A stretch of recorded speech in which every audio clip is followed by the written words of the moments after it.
De março de 2025, sempre muito animado, sim, porque o meu compromisso com vocês é trazer o melhor conteúdo do direito, as melhores informações, temas dos nossos livros, explicar por que estamos lançando novas edições, como a de lições de processo civil, o que o autor tem de novidade a nos contar, porque muitos são os pedidos de pessoas que nos mandam assim: Léo, eu tenho a edição anterior, eu preciso comprar a nova edição. Gente, nós somos do direito, precisamos. Eu não faço por hobby. A gente precisa, sempre que tem uma mudança, uma jurisprudência, uma orientação, a gente precisa fazer uma nova edição. Então deixa eu chamar o professor Neemias Domingos de Mello, que disse que já estava aqui a postos. Professor, clique aí sobre o logo da Foco. A Bianca já está aqui com a gente. Boa tarde. Todos que nos veem em reprise, ao vivo. Estamos hoje, dia 26 de março, falando para que você depois possa aproveitar o melhor desse conteúdo de direito civil e, claro, se atualizar, manter a sua advocacia sempre em ordem, em dia, melhorar os seus estudos. Enfim, meus amigos, esse é o nosso compromisso com vocês. E deixa eu já aqui ver o professor.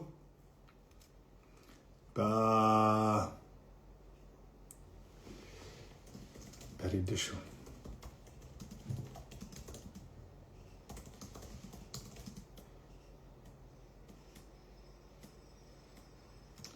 Clique, mas não acontece nada. Professor, o senhor vê que a editora Foco está fazendo uma transmissão ao vivo? Tal qual fizemos na semana passada, professor. Vamos lá. Se ele tivesse me vendo, estava fácil, né? Espera aí. Fizemos semana passada. O que a gente falou aqui na semana passada de processo.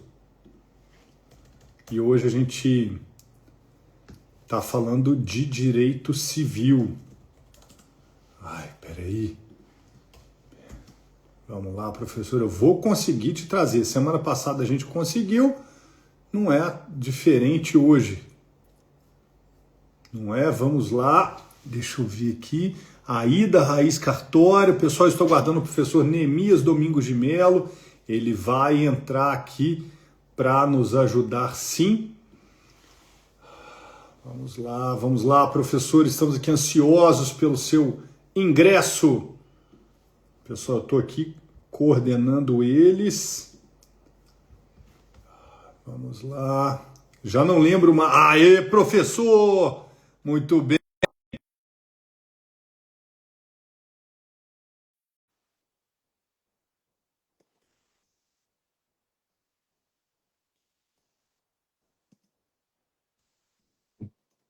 Vamos lá. Aí, professor, bom dia! Bom dia, Léo. Como é que você está? Tudo bem? Eu estou ótimo. E o senhor? Tudo bem. Eu, como sou velhinho, toda vez esqueço como é que faz para entrar nesse negócio. Aí você desculpa. Não, que é isso, meu amigo? Tá tudo certo. Um dia Professor você vai... Neemias, eu dizia aqui que Uhum. as pessoas muito nos questionam, muito nos perguntam. Tá tendo um...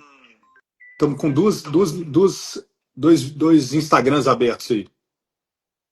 Pronto, vamos lá. Pronto. As pessoas nos perguntam muito, nossa, mas por que uma nova edição, né? O professor precisava mesmo fazer. E é claro, a gente não faz por hobby, né? Entre aspas. A gente faz Uhum. porque precisa, né, professor? Ainda mais porque é uma coleção completa que começa na teoria geral das pessoas, dos bens e dos negócios jurídicos, passa pelas obrigações e a responsabilidade civil, tem o direito das coisas. Opa, não, corta, gente. Dos contratos e dos atos unilaterais. Aí sim chegamos nos direitos das coisas. E encerramos com família e sucessões. O professor Neemias Domingos de Mello, que é um advogado militante, conhece exatamente a importância de atualizarmos uma coleção como essa. E é para ele que eu transfiro a palavra agora, para que nos conte, nos apresente as novas edições da coleção Lições de Direito e Processo Civil. Professor, seja muito bem-vindo. Obrigado, Léo. pergunta é muito oportuna. Realmente, para quem está como estudante, por exemplo, às vezes é muito difícil compreender porque todo ano ou cada 2 anos tem que estar lançando novas edições se o código é o mesmo, não Sim. é? Acontece que nós vivemos num país hoje com um código que já nasceu velho, até explico isso na abertura Sim. da coleção. O código atual, que é de 2002, entrou em vigor em 2003, ele foi elaborado em 1970, ou seja, quando ele foi aprovado, ele tinha mais de 30 anos de ter sido elaborado, portanto, ele estava já velho quando nasceu. E teve que ser atualizado no projeto de lei muitas coisas, porque, por exemplo, quando fizeram o projeto, não existia a lei do divórcio. Quando fizeram o projeto, os cônjuges não eram iguais, porque as pessoas não eram iguais. Mulher era uma pessoa de segunda classe no Código Civil de 16 e no projeto original do Código Civil atual. Então, muita coisa teve que ser atualizada em função da Constituição, mas o resto ficou. Então, o código é razoavelmente, digamos, por assim dizer, ultrapassado. Já Uhum. no seu nascedouro, já no seu nascedouro. Além do mais, muitas coisas são feitas legislativamente de maneira incompleta ou imperfeita. Peguemos, por exemplo, a questão do divórcio. Se você for no Código Civil, na lei do divórcio ou no Código de Processo Civil, tudo que trata sobre o divórcio, consta lá que para se divorciar você precisa de duas uma. Ou ter 1 ano de separação judicial, está na lei, Sim. ou 2 anos de separação de fato, está na lei, está na Constituição, inclusive. Agora, isso não vale mais, porque em 2010, com a emenda constitucional 66, o divórcio não tem mais pré-requisito. O divórcio basta eu querer e acabou. Nem a parte contrária pode se opor, porque é um direito potestativo de quem está reivindicando. Então, o divórcio não é atualmente regulado como está na lei. Então, se você pegar o Código Civil, ele está desatualizado nesse aspecto, e em vários outros, porque apesar dele já ter nascido velho, a jurisprudência veio fazendo o seu papel de atualizar muitas coisas, assim como o próprio legislador, vez ou outra, editou alguma medida que atualizou algum artigo, algum aspecto, como eu estou mencionando. Essa emenda constitucional 66, ela, por exemplo, digamos assim, ela derrogou diversos artigos. Só que os artigos continuam no código, porque não sai de lá por uma emenda como essa, a não ser que constasse nela expressamente que estava derrogando tais e tais artigos. Como não constou isso, os artigos continuam lá, só que são inaplicáveis, porque Sim. está superado por uma decisão posterior. Depois, além disso, Léo e senhores ouvintes, tem decisões também jurisprudenciais hoje que são vinculantes.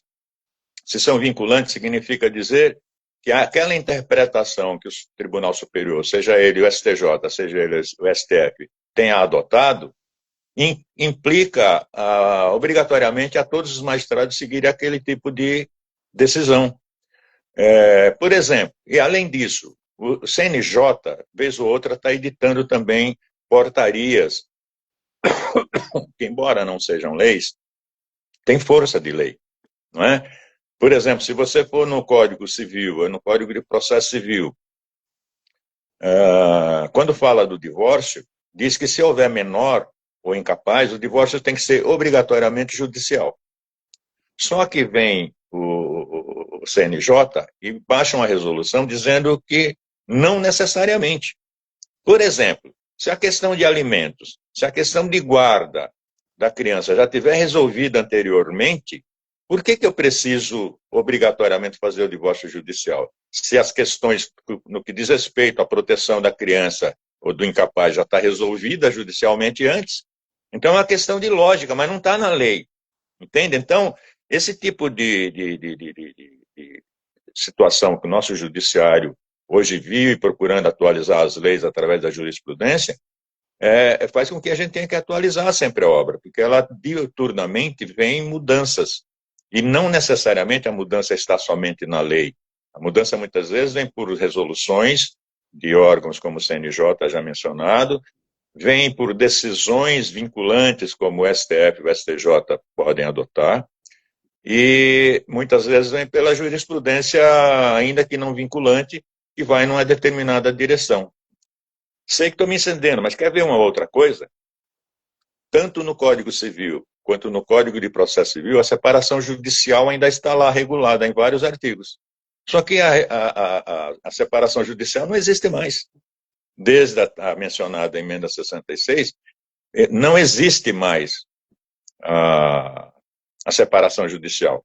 Mas os artigos de lei continuam nos códigos, seja ele no Código Civil, seja no Código de Processo Civil. Então, temos que atualizar, sim, para manter o leitor atualizado, porque quando se faz concurso ou presta exame da ordem, essas questões caem, e essas questões não estão necessariamente dentro do código, são interpretações, como eu disse, feitas por órgãos ligados à justiça, ou muitas vezes por decorrência da doutrina, como essa interpretação que a maioria dos doutrinadores adotaram após a emenda 66, de dizer que, por exemplo, a separação judicial não tinha mais sentido, não tinha mais nexo.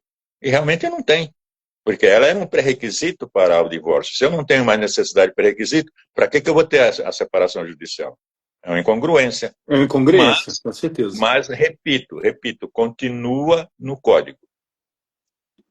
Professor, eu gosto muito dessa apresentação inicial que o senhor faz, porque dá uma visão holística, não da coleção, mas do direito, da importância do aluno procurar um material mais adequado, mais atualizado, mais próprio para o uso, seja o uso acadêmico ou seja o uso profissional.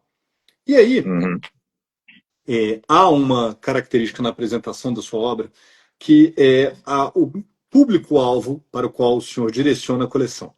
Mesmo o senhor falando ali que é para acadêmicos e para concursos públicos de OAB, eu acredito que existe nele um cunho de praticidade em relação ao mercado profissional também. Por que eu digo isso? Porque o senhor não se furta a nenhum debate. O senhor traz todos os temas para o seio dos livros.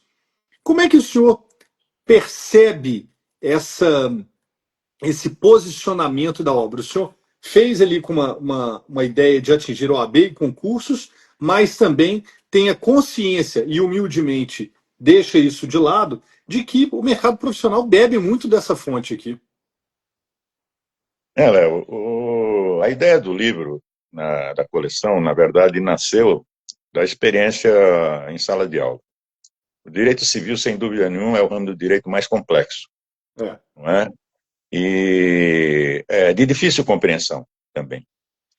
Seja pelas lacunas existentes, seja pelas interpretações, seja elas doutrinárias ou jurisprudenciais. Quer dizer, praticamente quase que não existe unanimidade se a gente for abordar qualquer tema de direito civil, porque sempre há interpretações divergentes.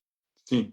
Agora há pouco mesmo eu mencionei a emenda 66, que teria derrogado, entre aspas, a separação judicial.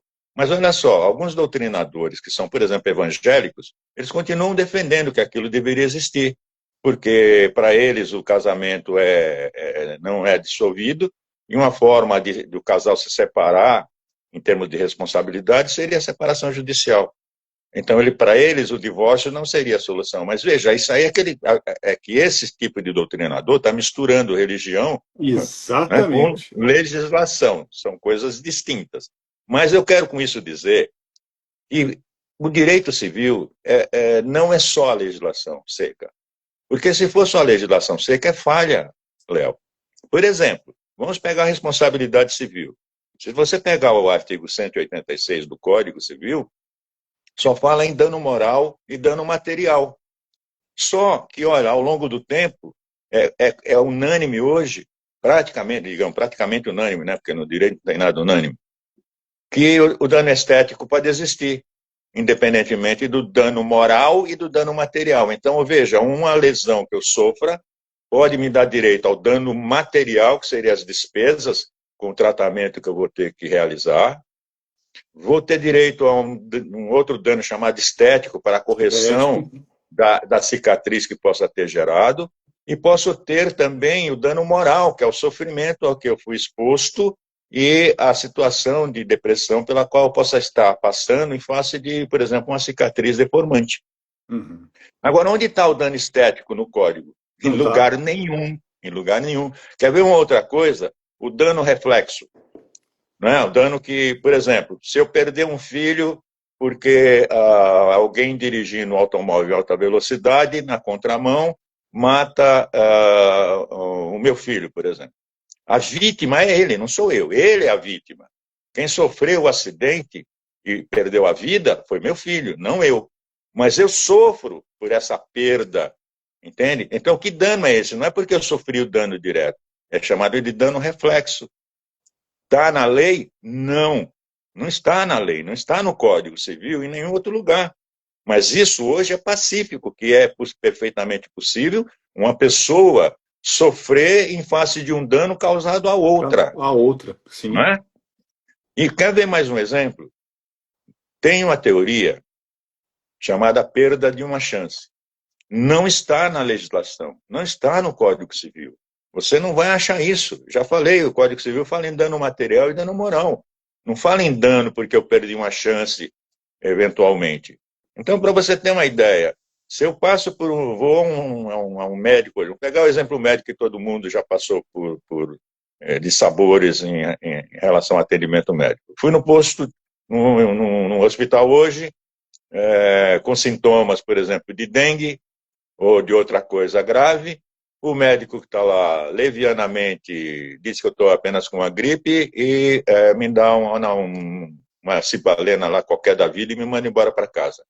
Gente, se eu piorar e amanhã eu vir a ter consequências desse diagnóstico mal feito, veja, não é que se ele fizesse o diagnóstico certo, eu me salvaria, não é isso que eu estou dizendo.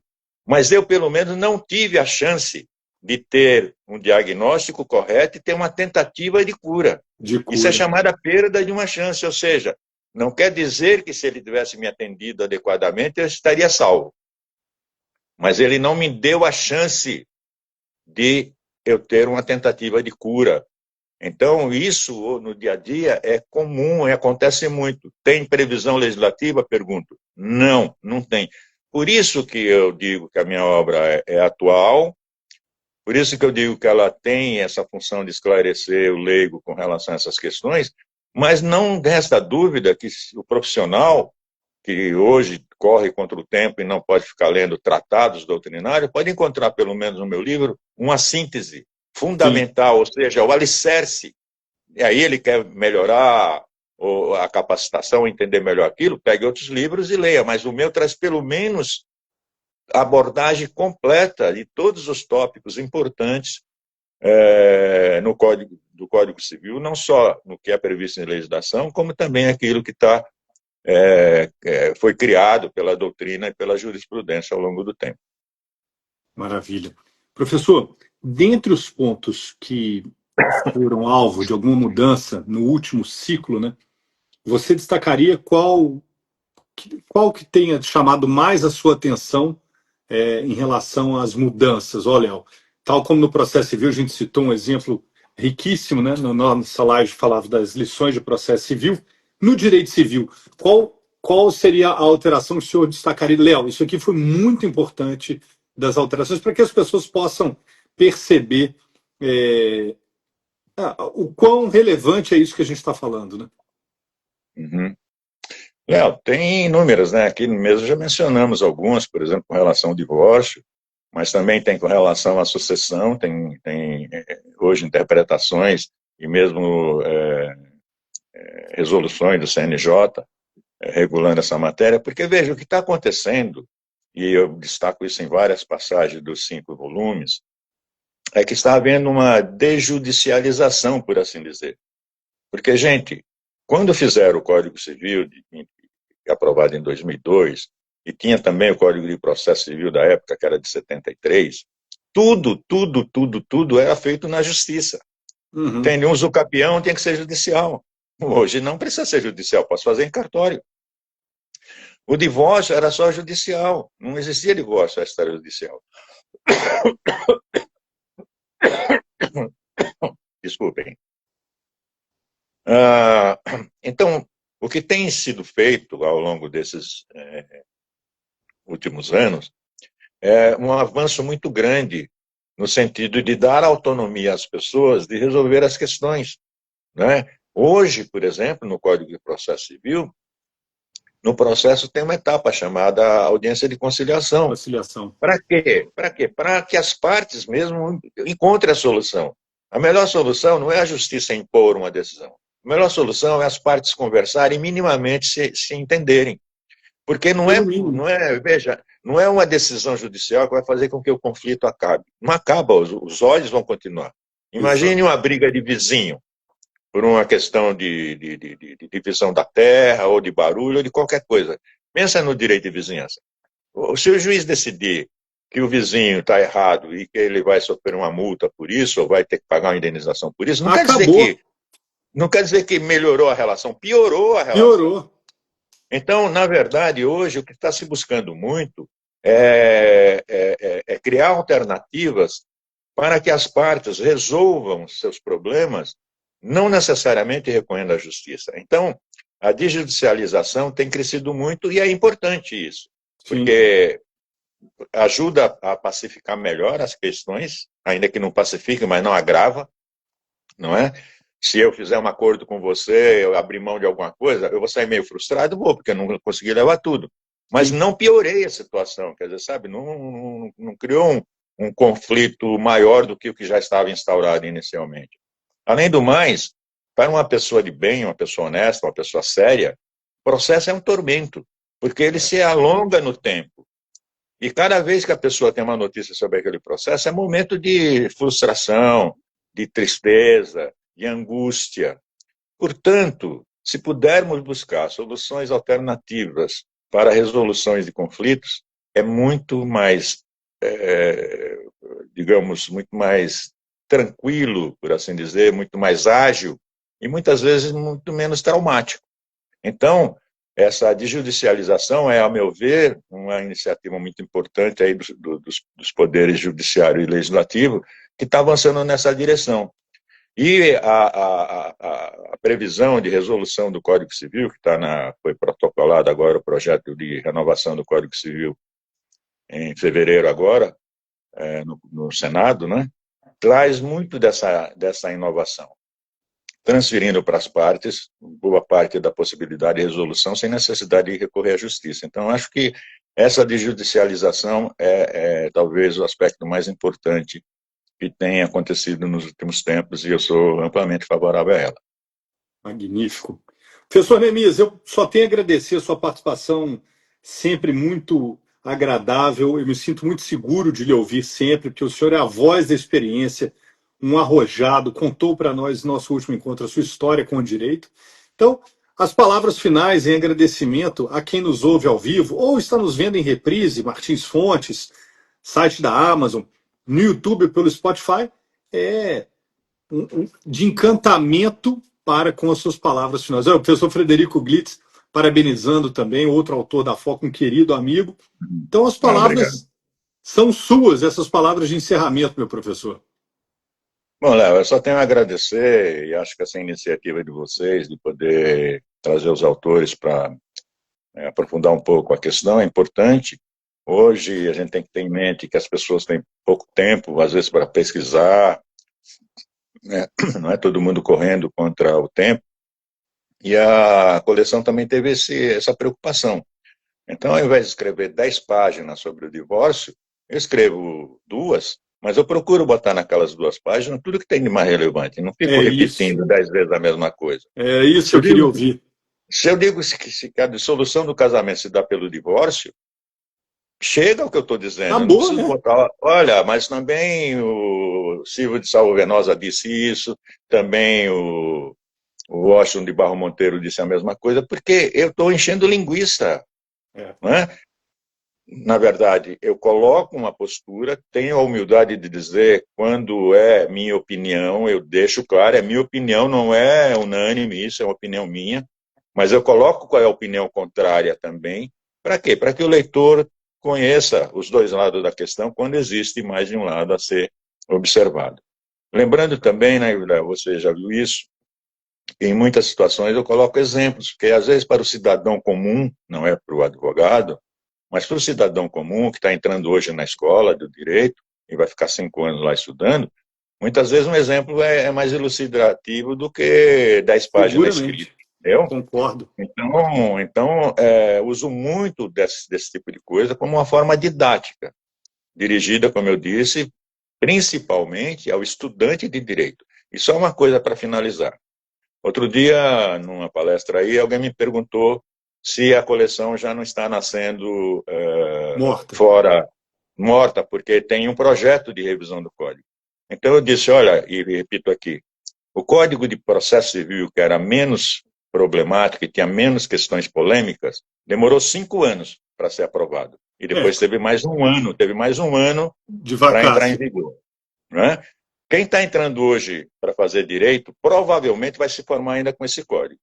Porque mesmo que o Senado aprove, tem que ir para a Câmara.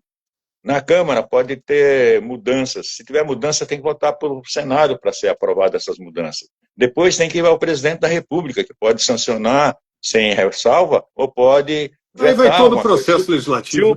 Se o governador se o presidente vetar, volta para o Senado, para o Congresso novamente. E mesmo que aprovado, a previsão é de entrar em vigor um ano depois. Ou seja, gente, a coleção, para quem está entrando hoje no curso dele, quem está no primeiro semestre hoje, vai usar essa coleção os 5 anos com absolutíssima certeza. Magnífico. E olha, para quem quiser conhecer um pouco mais a coleção do professor Neemias Domingos de Melo, todas as obras dele contam com uma degustação especialmente preparada para que vocês leiam as primeiras páginas dos capítulos e entendam como o professor escreve de forma clara, dinâmica, didática. Então, gostaria de lhe agradecer, professor, mais uma vez, a todos que nos acompanharam aqui ao vivo, em reprise, o nosso agradecimento, o nosso abraço e meu desejo que todos fiquemos com paz e com saúde. Até o próximo encontro, professor. Obrigado. Obrigado e um grande abraço, Léo. Tchau, tchau. Valeu. Tchau.